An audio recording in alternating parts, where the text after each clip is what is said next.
Hi, I'm Terry Virts, and I want to talk about floating in space. One of the first things that you need to realize when you get into space is that even though you feel like you're falling, you're not.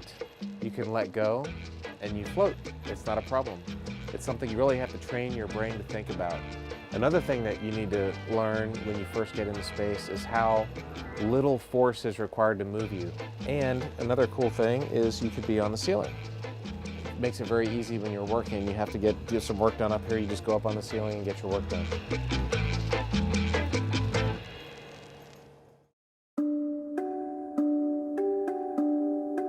Our team of scientists is busy getting their experiment ready for launch. At the same time, NASA is preparing the space scientists who will operate the experiment aboard the International Space Station.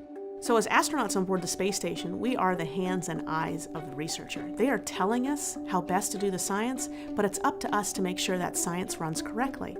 Astronauts train all over the world, including at NASA's Johnson Space Center in Houston, Texas. Here, they learn not just how to live in space, but also how to conduct science in microgravity. So many folks ask, how much training did you do before launching to the space station? And the answer is many years. So we trained in a lot of big areas. Number one is systems on board the ISS, robotics, how to do spacewalks, and actually science itself. Now, we don't learn about a lot of the science experiments we're doing until we get up there. But what they are teaching us is scientific techniques. The techniques astronauts learn range from using tools like pipettes and microscopes in microgravity to operating scientific hardware aboard the space station. For example, we study combustion aboard the station because it behaves differently in microgravity. You wouldn't want fire to get free inside your home in space, though, so we've created special facilities to contain it. If it looks complicated, it's because it is.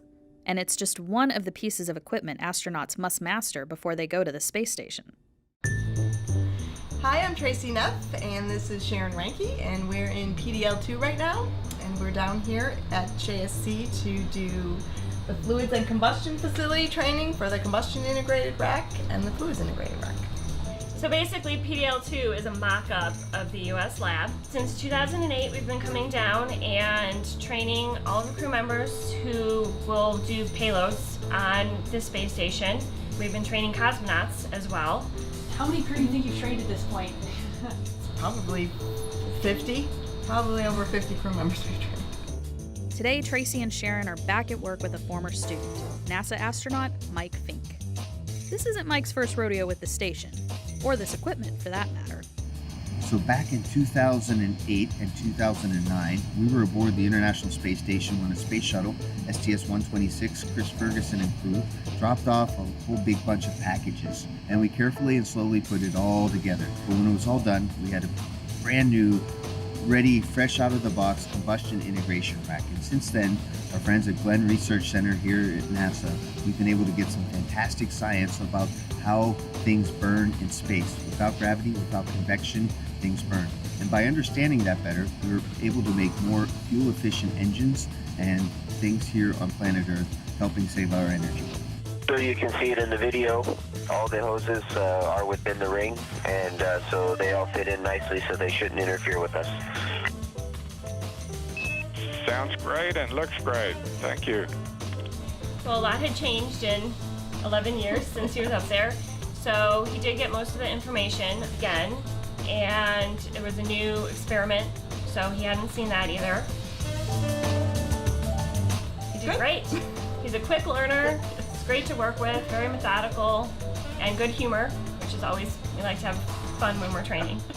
But the lab camera will be showing, we have and the camera. I will be like looking, and I'm gonna go slowly, and that would be your chance to say no. Yes, Through we the are watching you, big yes, bump. and help you whenever we can. This isn't the last time Tracy and Sharon will work with Mike. When he launches to the station and works on combustion projects in space, they'll watch over his shoulder through a camera broadcasting to Glenn Research Center in Cleveland, Ohio. Christina, this is Sharon with an answer to your question. So they do want you to go ahead and install the cable tie. Copy all. Thanks for hunting that down for me. Anytime.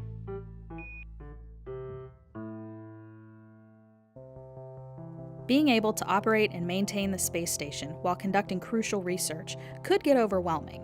Luckily, astronauts have strong support teams on the ground and often develop personal connections to the research. I was so impressed at the different things we'd be working on, cancer or Parkinson's or even Alzheimer's disease. So as a physician, these meant a lot to me. These personally were very important experiments that we needed to do. But in all honesty, the entire crew, not just myself as the physician, were excited about working on these experiments. You get a little nervous at first as you begin to pipette or even utilize a microscope, which I hadn't used in years. But you quickly learn because you realize how important it is to the science, and the investigators and scientists running you through all these experiments were fantastic and just walked us through every step of the way. Yeah, just keep us posted, but Drew and I are ready to continue up. Good working with you guys today, and I'll see you soon. We got here on a Thursday, and it's currently Sunday. We've been in a big day yesterday filling up these wells with gel solution and getting ready for handover at 7:30 a.m. on Monday, ahead of launch on Tuesday afternoon.